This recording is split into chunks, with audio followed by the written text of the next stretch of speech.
Pasal-pasal dalam Undang-Undang Dasar 1945.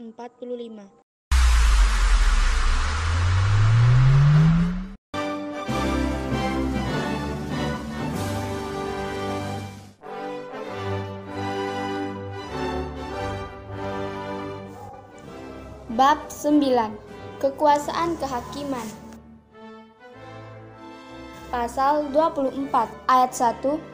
Kekuasaan kehakiman merupakan kekuasaan yang merdeka untuk menyelenggarakan peradilan guna menegakkan hukum dan keadilan.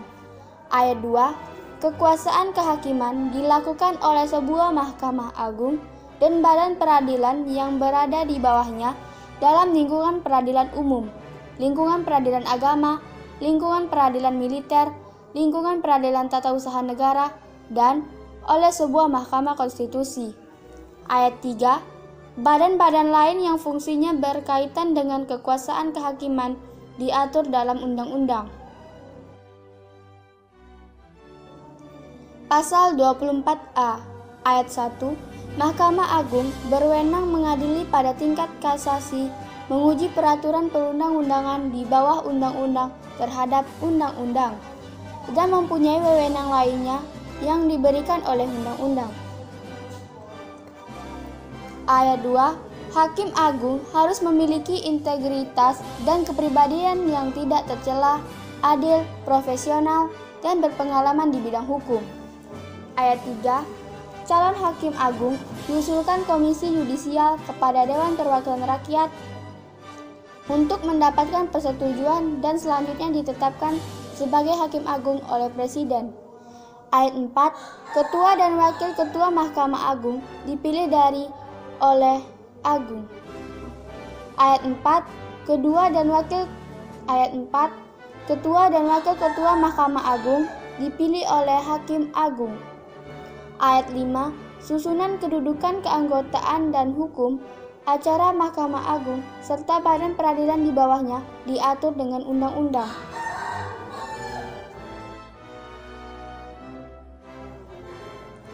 Pasal 24B ayat 1. Komisi Yudisial bersifat mandiri yang berwenang mengusulkan pangkatan hakim. Pasal 24B ayat 1. Komisi Yudisial bersifat mandiri yang berwenang mengusulkan pengangkatan hakim agung dan mempunyai wewenang lain dalam rangka menjaga dan menegakkan kehormatan,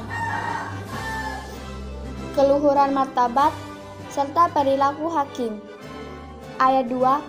Anggota Komisi Yudisial harus mempunyai pengetahuan dan pengalaman di bidang hukum serta memiliki integritas dan kepribadian yang tidak tercela. Ayat 3. Anggota Komisi Yudisial diangkat dan diberhentikan oleh Presiden dengan persetujuan Dewan Perwakilan Rakyat. Ayat 4. Susunan kedudukan dan keanggotaan Komisi Yudisial diatur dengan undang-undang. Pasal 24C ayat 1.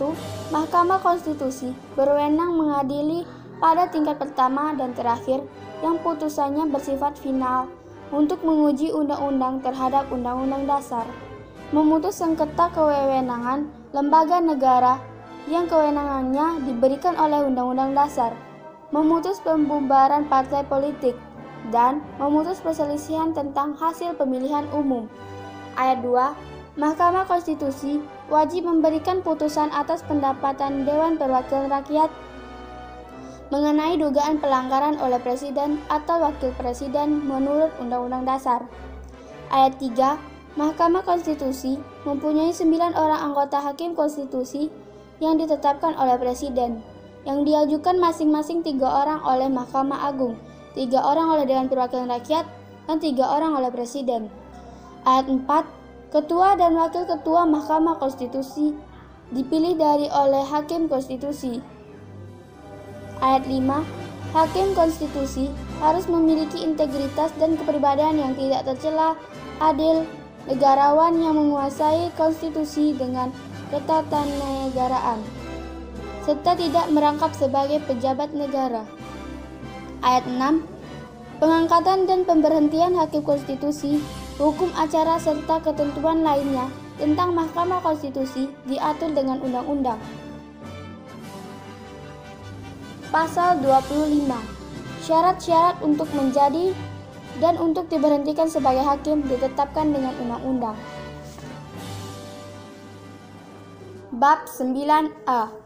Wilayah negara. Pasal 25a. Negara Kesatuan Republik Indonesia adalah sebuah negara kepulauan yang berciri Nusantara, dengan wilayah yang batas-batas dan haknya ditetapkan dengan undang-undang.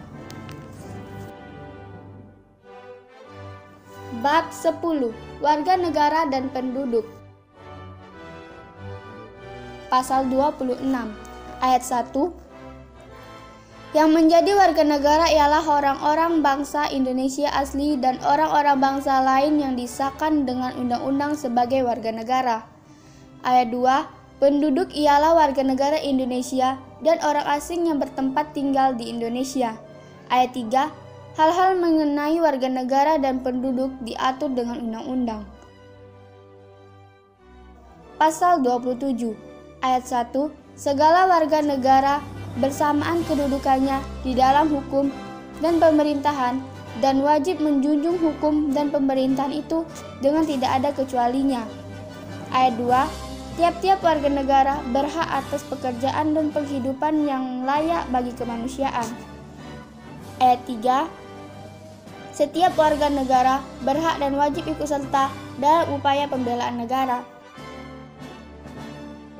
Pasal 28. Kemerdekaan berserikat dan berkumpul, mengeluarkan pikiran dengan lisan dan tulisan, dan sebagainya ditetapkan dengan undang-undang.